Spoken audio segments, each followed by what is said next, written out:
মধ্যপ্রাচ্যে একের পর এক সংঘাত, পাল্টাপাল্টি হামলা আর কূটনৈতিক অচল অবস্থার মধ্যে প্রশ্ন উঠেছে, এই অঞ্চল কি জড়িয়ে পড়েছে এক দীর্ঘস্থায়ী ছায়া বা প্রক্সি যুদ্ধে?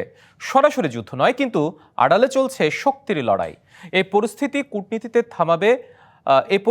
কূটনীতিতে থামবে নাকি আরো বিস্তৃত সংঘাতের রূপ নেবে, সেই দিকে নজর এখন বিশ্বের। মধ্যপ্রাচ্য বরাবরই সংঘাতপ্রবণ এক অঞ্চল। সাম্প্রতিক পরিস্থিতি বলছে এখানে এখন সরাসরি যুদ্ধের চেয়ে বেশি সক্রিয় হয়ে উঠেছে ছায়া বা প্রক্সি যুদ্ধ।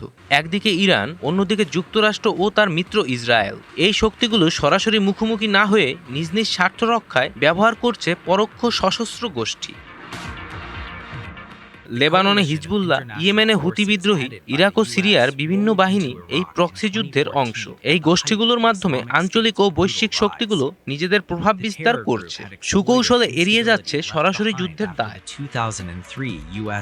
মিডল ইস্ট মনিটর বলছে, এই ছায়া যুদ্ধে ব্যবহৃত হচ্ছে গোয়েন্দা হামলা, সাইবার আক্রমণ, লক্ষ্যভিত্তিক ড্রোন হামলা এবং অর্থনৈতিক নিষেধাজ্ঞা। বিশেষ করে ইরান ও ইসরায়েলের মধ্যে চলছে এক অঘোষিত ছায়া যুদ্ধ, যার কোনো আনুষ্ঠানিক ঘোষণা নেই, কিন্তু প্রভাব স্পষ্ট।